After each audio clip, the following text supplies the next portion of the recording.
Ini fungsinya Ramadan.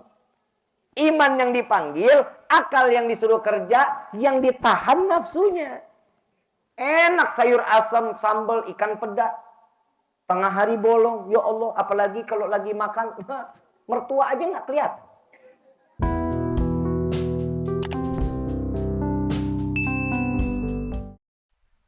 Bismillahirrahmanirrahim. Alhamdulillah, nasta'inuhu wa nastaghfiruhu wa na'udzu billahi min syururi anfusina wa min sayyi'atina a'malina.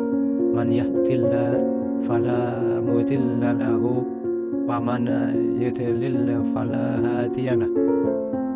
Asyhadu an la ilaha illallah wahdahu la syarika lahu wa asyhadu anna Muhammadan abduhu wa rasuluh la nabiyya ba'da. Allahumma sholli wa sallim wa barik ala Muhammadin wa ala alihi wa ashabihi ajma'in, amma ba'da. Assalamualaikum warahmatullahi wabarakatuh. Di ceramah kali ini beliau akan menjelaskan tentang bulan puasa kemarin yang kita lakukan.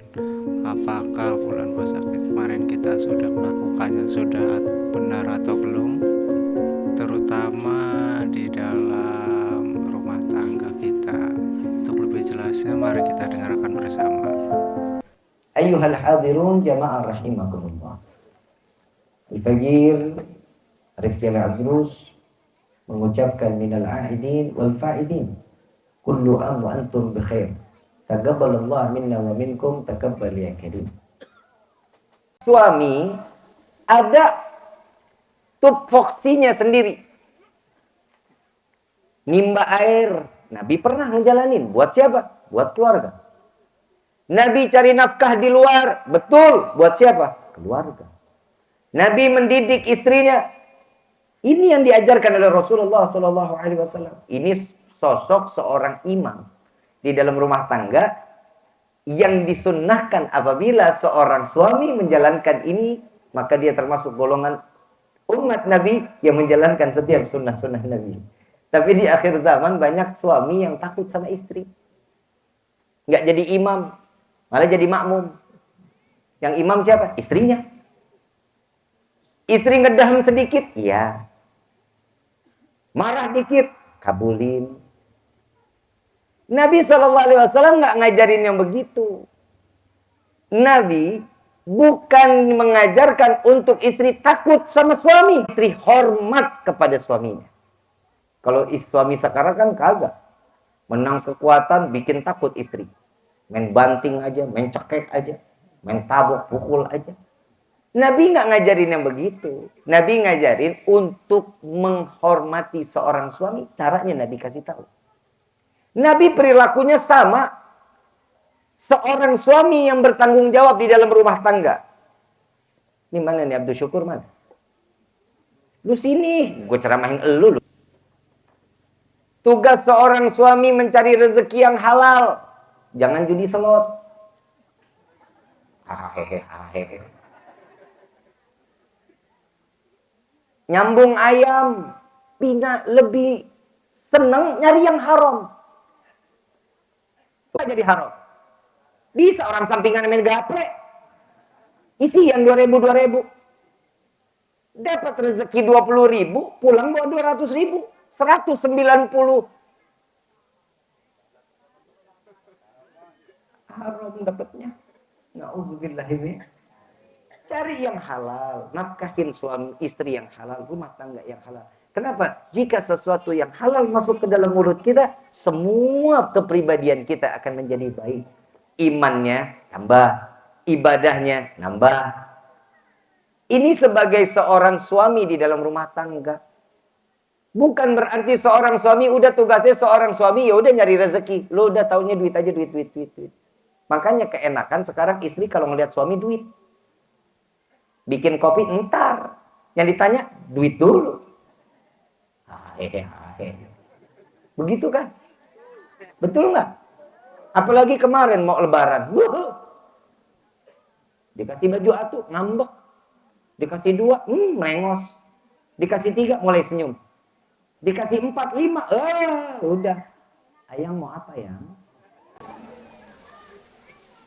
Yang namanya istri, Pak, ngurus suami, ngurus rumah tangga, sholat Jumat dan wajib hukum. Ngurus istri, ngurus suami, ngurus anak, ngurus rumah tangga, nyuci, ngepel, semuanya. Pahalanya sama sebagaimana kalian menjalankan sholat Jumat. Enak nggak lu? Enak. Enak aja masih ngedumel lu. Bapak tukeran sama istri 1 jam. Istri tukeran sama suami tugasnya 1 jam. Gak bakal sanggup. Kenapa? Karena Allah sudah, ini loh porsinya seorang laki-laki, ini porsinya seorang perempuan. Ini ada satu kelebihan yang Allah berikan kepada laki-laki. Kenapa? Tanggung jawab. Tapi di sini, yang namanya perempuan tanggung jawabnya di dunia kepada keluarga, suami dan anak, ini di dunia. Untuk apa? Gapai pahala di akhirat. Tapi urusan akhirat, urusan suami. Istri mah cicing, we. Tanggung jawab seorang suami, istri nggak salat, lu yang digebuki. Istri nggak ngaji, lu yang ditanya. Makanya tuh lihat doanya tuh malaikat Jibril, ya Allah, jangan kau terima amal ibadah puasanya seorang istri yang durhaka kepada suami. Tuh dengerin tuh. Oi, durhaka sama suami bukan pahala, bukan sorga jaminannya, neraka. Bagaimana caranya biar nggak, kalau suami yang durhaka nggak ada, hadisnya nggak sampai situ, betul kan Pak? Hadisnya kan cuma sampai istri yang durhaka. Nabi aminin nggak? Diaminin sama Nabi, jangan diterima amal ibadahnya. No. Tapi ingat, jika seorang istri yang dia nggak ibadah, jauh dari Allah, dari sunnah Nabi, itu tanggung jawab kita tuh Pak. Dia nggak sholat, wajib kita syarat untuk ibadah kepada Allah. Ini tugasnya seorang suami. Apalagi kalau ibadahnya sama-sama, alhamdulillah. Ini besok malam pertama nih, eng. Mana Kuningan lagi hujan mulu lagi. Posisi pas. Ngapa lu? Wah wiwi. Yang begitu biasanya jomblo tuh. Puasa dari mulai subuh sampai maghrib. Kan lapar, kan aus. Emang lu doang? Nabi terdahulu kan juga. Nabi-nabi terdahulu juga. Ya ayyuhalladzina amanu kutiba alaikumusiyam kama kutiba alal ladzina min qablikum la'allakum tattaqun. Apa yang dijalankan kita kemarin sama. Senabi-nabi terdahulu sama. Tapi beda dengan zamannya Nabi Muhammad SAW. Nabi Muhammad dikasih waktu khusus 1 bulan. 1 bulan kita puasa, nikmat luar biasa. Semuanya diajarin di dalam Ramadan. Sampai baina asar wa maghrib itu waktu yang diijabah sama Allah. Doanya dikabulin sama Allah. Ini kagak, lu kagak mah. Asar keluarin motor, ngabuburit. Sunnah siapa itu? Alasan mana? Ngulur waktu, Bib. Biar ketemu maghribnya enak. Ntar pulang udah maghrib. Ketemu bihun, beli. Ketemu lontong, bala-bala. Apa gitu? Hah? Campur. Lebih milih bihun daripada doa. Kan bloon namanya. Makanya orang banyak yang nanya di TikTok, di Instagram, Habib kok di bulan Ramadan Habib nggak nge-live, Habib nggak pernah posting. Ngapain 11 bulan gue udah ngurusin beginian? Masa iya di bulan Ramadan gue disuruh beginian lagi? Udah cukup dah. Ini nikmatin ibadah, enak yang nikmatin. Kan begitu kan? Kumpul sama keluarga, duduk sama-sama, baca Quran, saling sharing. Kan enak begitu. Ini mah kagak orang mah. Udah jam 4 sore, mulai tuh sibuk, keluarin motor keliling. Sesuatunya diajarkan. Ada apa? Hidup kita ini tertib. Ada tertibnya. Hidup ini nih udah difasein sama Allah, nih udah diajarin. Ada sesuatu yang boleh, tapi kadang ada jadi sesuatu yang boleh ini bisa jadi nggak boleh. Yang tadinya halal bisa jadi haram. Contoh, tempe. Halal apa haram? Halal apa haram? Dimakan tengah hari pakai sayur asem di bulan Ramadan. Halal apa haram? Haram. Biji salak. halal apa haram? Dimakan sore-sore menjelang maghrib, lagi puasa, boleh apa enggak? Enggak boleh. Halal apa haram? Haram. Enggak boleh. Sesuatu yang halal ada. Kenapa kita diajarkan oleh Allah seperti ini? Agar kita sadar ada keluarga kita, ada saudara kita di luar sana yang nahanin lapar. Mungkin yang satu harian nggak bisa makan, ke dalam ke mereka, masuk. Biar sadar, alhamdulillah, syukur dong sama Allah. Kita cuma dari subuh sampai maghrib. Ada orang yang seminggu cuma makan 2 kali sekali. Ada, bukan nggak ada. Ini kita diajarkan. Es campur, halal apa haram? Es kelapa, halal apa haram? Coba diminum tengah hari bentet. Jadi halal lagi saat bulan Ramadan, kapan kita boleh pakai?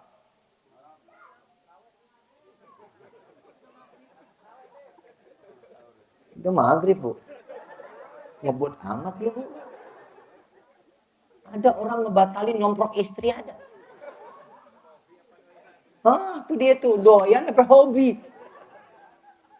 Coba bisa kebayang. Yang halal bisa jadi haram tatkala datang bulan Ramadan. Kenapa? Nahanin diri. Inilah fungsinya akal untuk ngejaga hawa nafsu. Akal itu untuk ngerangkeng hawa nafsu. Iman itu untuk ngejaga akal sama hawa nafsu. Makanya yang dipanggil apa? Ya ayyuhalladzina Ini fungsinya Ramadan. Iman yang dipanggil, akal yang disuruh kerja, yang ditahan nafsunya. Enak sayur asam, sambal, ikan peda. Tengah hari bolong, ya Allah, apalagi kalau lagi makan, mertua aja nggak kelihatan. Orang mertua di Jakarta, lu di sini. Coba semuanya itu kan bisa terjadi. Bisa nikmat. Kenapa Allah tahan itu? Agar kita sadar. Hawa nafsu itu yang akan membinasakan setiap umat Nabi Muhammad SAW. Jaga hawa nafsunya dong. Apa-apa nafsu, apa-apa mau ini. Beli baju lebaran sampai banyak, yang dipakai cuma 2 biji. Sisanya sampai lebaran yang akan datang dibagiin orang. Coba mubazir nggak tuh? Makanan satu meja buka puasa nggak dimakan semua, sampai basi. Mubazir nggak? Dosa nggak? Secukupnya. Berbukalah dengan yang manis. Lihat foto Habib Rifki. Lu ngapa sih lu kalau hasut aja lu Pak lu? Buka yang memang kurma. 3 biji, teh manis, selesai. Salat, habis itu mau makan. Tapi ingat, jangan sampai kekenyangan. Kenapa? Terawihnya hilang. Kan begitu, kadang kalau udah kenyang, ngantuk, capek, lemah, pengennya tidur aja. Gitu tuh. Yang di dalam mulai pada pakai jaket. Kenapa tiis? Minggu keempat isinya panitia zakat. Orang udah nggak ada. Panitia zakat doang. Orang yang namanya di Kuningan, alhamdulillah, ada orang yang kerja di luar kota, betul? Ada yang kerja di luar kota. Logika manusia, yang dari kota datang balik ke kampung. Balik ke kampung, harusnya kan tambah penuh itu mushola sama masjid. Kok makin nggak ada orang? Ini yang datang keluarga siluman, jangan-jangan. Iya, logika manusia harusnya apa? Penuh dong, macet kok Kuningan. Macet. Orang saya dari Ciperna, tadi pagi ini saya baru sampai tadi pagi. Saya dari Ciperna, datang sampai ke Ancaran, 2,5 jam. Kan kebayang, itu padatnya orang. Tapi begitu akhir Ramadan, Allah orang. Itu pada kemana orangnya? Yang ramai mana? Surya, Fajar, mana lagi tuh? Ciawi, rame, penuh, tukang parkirnya berkah. Kenapa? Karena doanya Nabi. Ya Allah, tatkala datangnya bulan Ramadan, berkahkan rezeki umatku. Ini Nabi yang doa nih. Tatkala datang bulan Ramadan, Nabi angkat tangan, berkahkan rezeki umatku tatkala datangnya bulan suci Ramadan. Yang dagang apa aja laku. Betul nggak? Yang nggak biasa dagang, bulan Ramadan dagang. Betul nggak? Ada gorengan, ada bihun, kan gitu. Mau dilihatnya enak, nggak enak, pasti ada yang beli. Tahu biji salak? Biji salak tahu? Habis makan makan salak, bijinya kan kita buang 11 bulan. Begitu Ramadan dicari itu biji salak. Berkah rezeki kita mah, alhamdulillah. Ini Allah sedang ngajarin kita, hidup ini kita ini ada aturan. Semuanya ditata sama Allah. Setiap waktunya, setiap hari kita sholat 5. Ada apa sih sholat 5 waktu ini? Biar sadar kita nih umat Nabi yang paling lemah. Dikit-dikit bikin dosa, dikit-dikit bikin dosa, dikit-dikit bikin dosa. Kenapa ada sholat 5 waktu? Biar lu pada dosanya kita ini diampunin. Allah tahu betul umatnya Nabi ini, waduh, belum tentu khusyuk lagi di sholatnya. Kadang Allahu Akbar, ya Allah, dompet di mana ingat? Betul nggak? Kompor belum dimatiin, wah, ingat semua. Tapi caranya Allah 5 waktu ini. Harapannya Nabi, umatnya semua dosanya diampuni sama Allah. Lihat datang bulan Ramadan. Nabi Musa aja pernah ngiri. Wahai Rabbi, aku berpuasa, aku kuat. Aku sudah menjalankannya. Aku telah menjalankan semua apa yang kau perintahkan. Pahala besar yang pastinya aku dapatkan. Kata Nabi Musa. Allah bilang, ya Musa, belum tentu. Ada. Engkau dikasih waktu bertahun-tahun ibadah. Tapi ada salah satu umat Nabi di akhir zaman. Dikasih waktu ibadahnya 1 bulan. Dicatatnya 83 tahun. Pahalanya. Kan di bulan Ramadan. Inna anzalnahu fi lailatul qadar. Nabi Musa bilang, kok bisa? Saya yang bertahun-tahun ibadah. Pahalanya cuma segitu-gitu aja. Ya iya. Ini Nabi siapa? Nabi Muhammad SAW. Apa kata Nabi Musa? Ya Allah, jadikan aku salah satu umatnya Nabi Muhammad SAW. Ya nggak bisa. Dia lahir nanti setelah dirimu wafat. Bertahun-tahun akan aku lahirkan dia. Lewat dari seorang ibu yang rahimnya diharamkan dari api neraka. Umat Nabi dikasihnya mah banyak. Menang banyak kita mah kalau harusnya mah. Bener. Masa senyum aja dapat pahala? Senyum doang. Bu. Woi, senyum dapat pahala lu. Hahaha. Senyum ketawa. Senyum. Coba lu senyum. Cie. Terus lihat ibu aja cantik banget noh. Ibu yang pakai kerudung hitam jangan sampai lepas tuh. Orang yang namanya senyum mah senang. Orang ngelihat orang lain senyum, pahala Allah kasih buat orang tuh. Senyum, modal nggak ada. Tenaga nggak banyak. Cuma nyengir doang. Ngelihat orang senang. Pahala didapetin. Ini umat Nabi kalau boleh dibilang. Ya Allah ukurannya pahala paling banyak. Makanya saya lagi kalau ngobrol sama Habib Qures. Ini pahala Allah kasih lewat Nabi nih. Sunah-sunahnya banyak Bib yang kita jalani. Makan pakai tangan kanan. Pakai sendal kaki kanan. Lepas sendal kaki kiri. Masuk kamar mandi kaki. Itu coba pahala yang kita jalanin kalau kita mau ngikutin sunnah. Kalau kita udah ngikutin sunnah, kita udah dikasih pahala yang besar, masih masuk neraka, kelewatan kita. Betul? Mau hitung-hitungan, matematika Allah ini jauh lebih baik daripada manusia.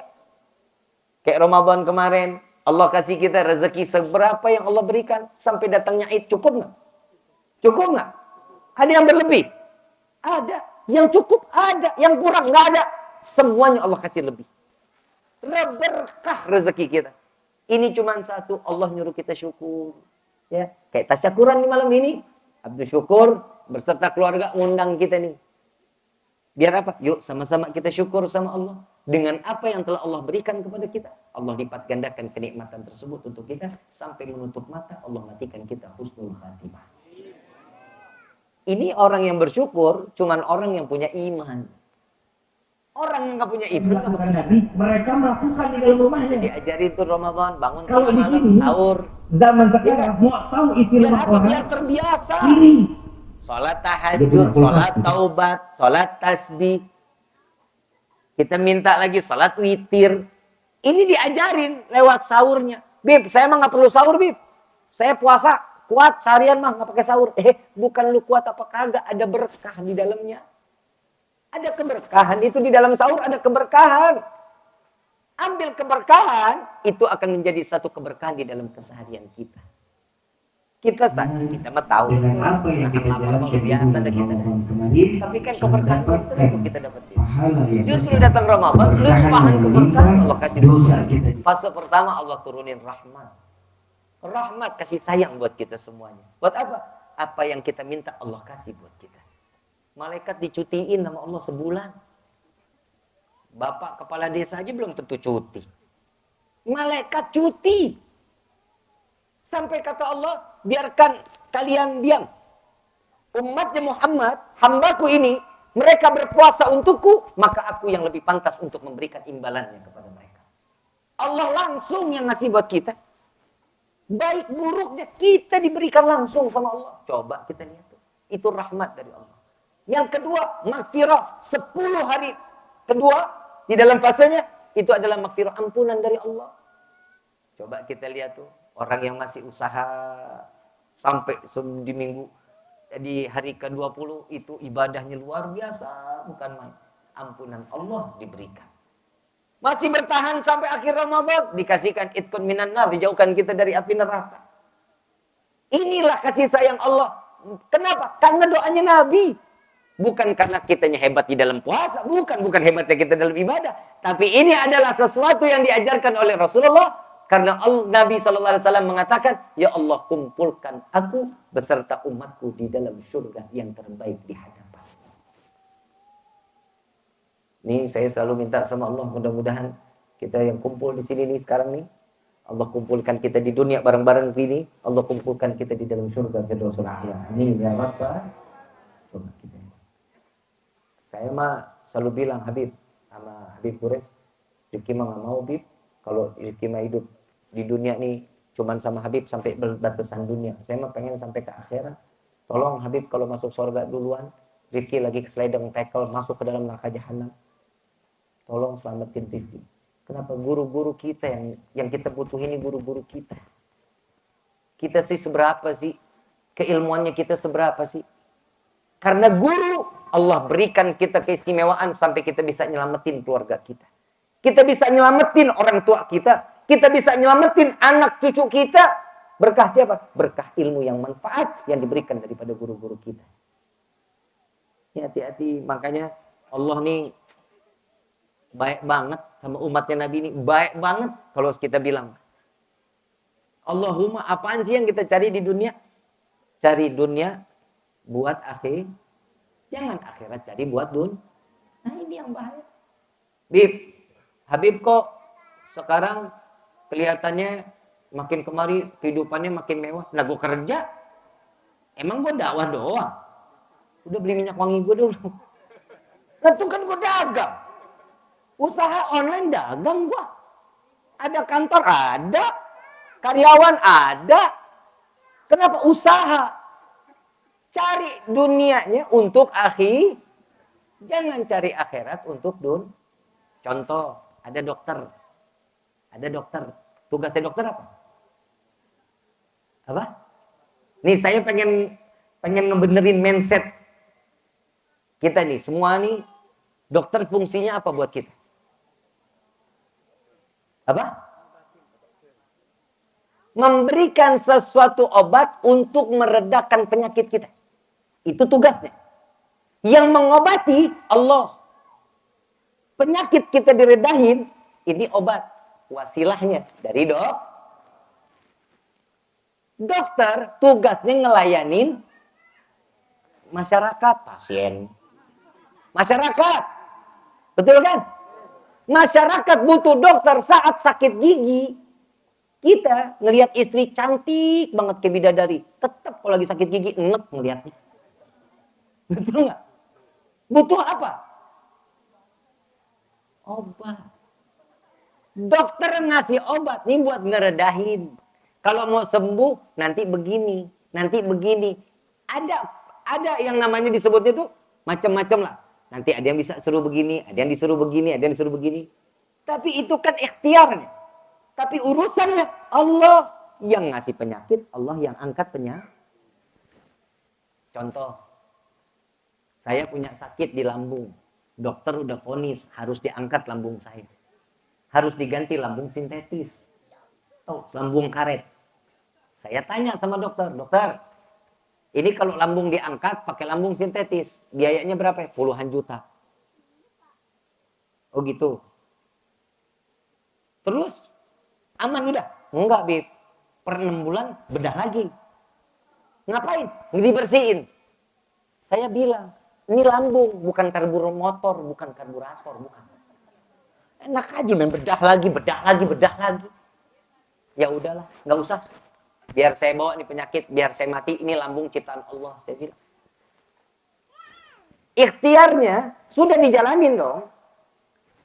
Iya, enggaknya itu tergantung bagaimana kitanya. Saya cuma minta sama Allah, ya Allah, kalau emang saya nggak ada umur, matiin saya husnul khatimah. Karena berat saya dari 66 jadi 31 kilo. Nggak sadar diri, makan nggak bisa, minum nggak bisa. Datang guru saya, Habib Munzir bin Fuad al-Musawwah. Beliau datang ngejenguk. Saya nggak nengok, karena saya malu. Udah kurus kayak tengkorak gua. Tapi sekarang kan agak kencengan dikit ya, lumayan ya kan. Nggak mau nengok saya. Ya udah Ki, nggak apa-apa. Nggak mau nengok nggak apa-apa. Tapi ingat, baca suratul Kahfi. Minta niat kepada Allah agar Allah angkat penyakit.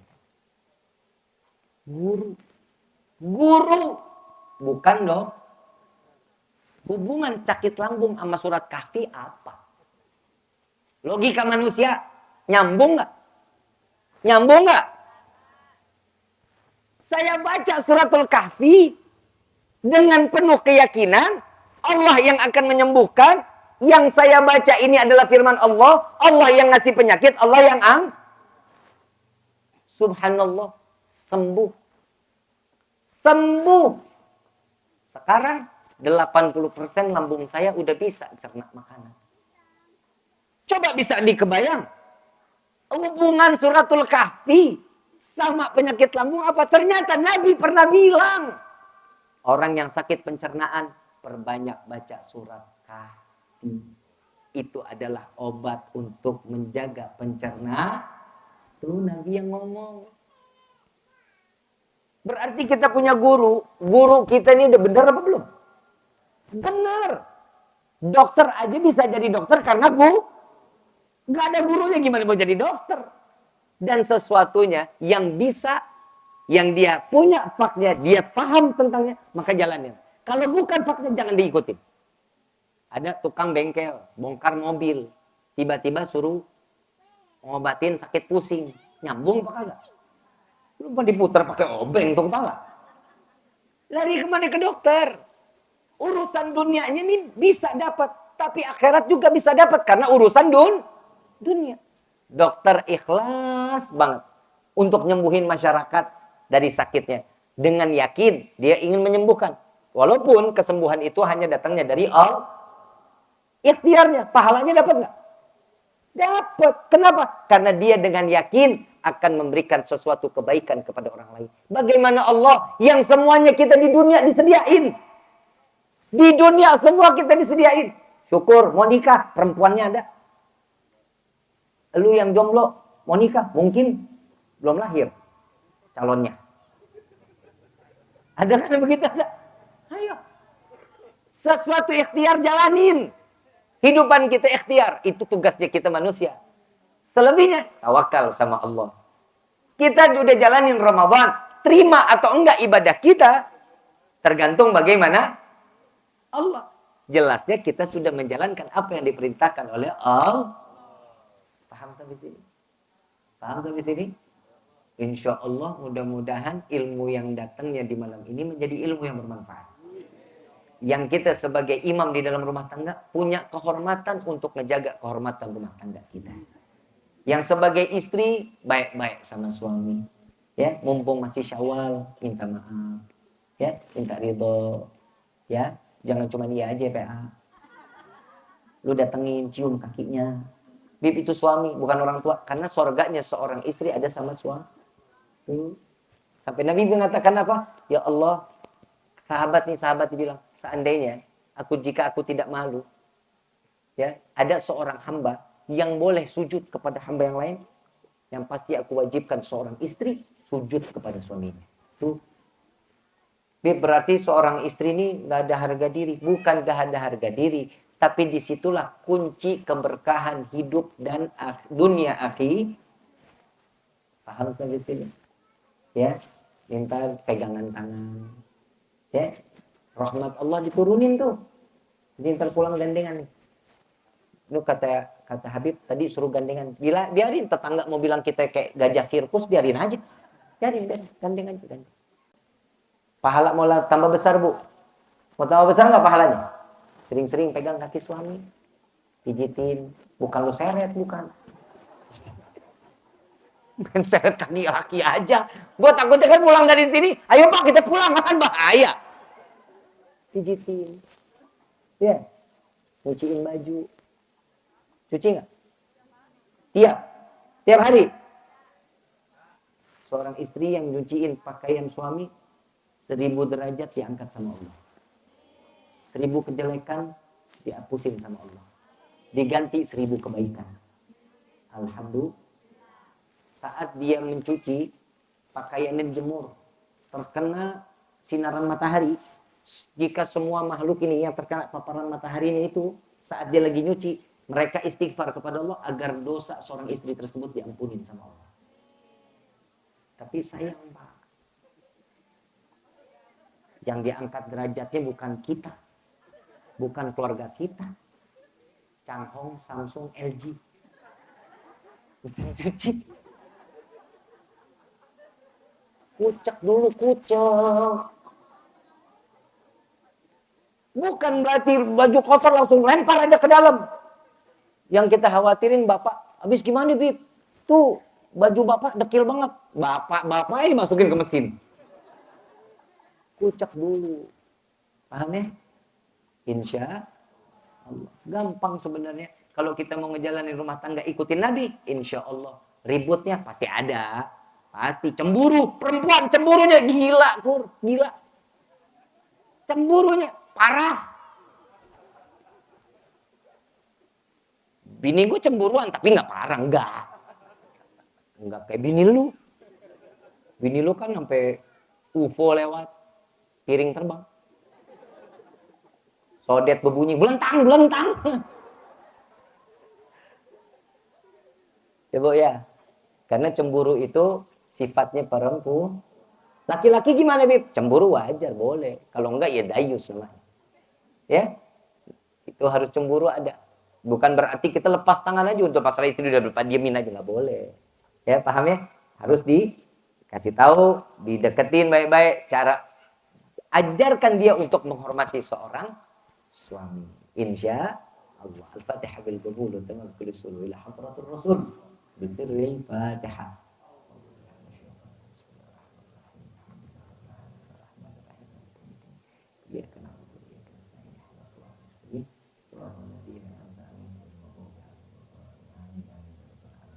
Ya, sama-sama kita minta kepada Allah, mudah-mudahan berkah di malam ini semua doa kita dikabulin sama Allah. Subhanakallahumma bihamdika asyhadu an la ilaha illa anta astaghfiruka wa atubu ilaik. Demikianlah ceramah yang beliau sampaikan, semoga bermanfaat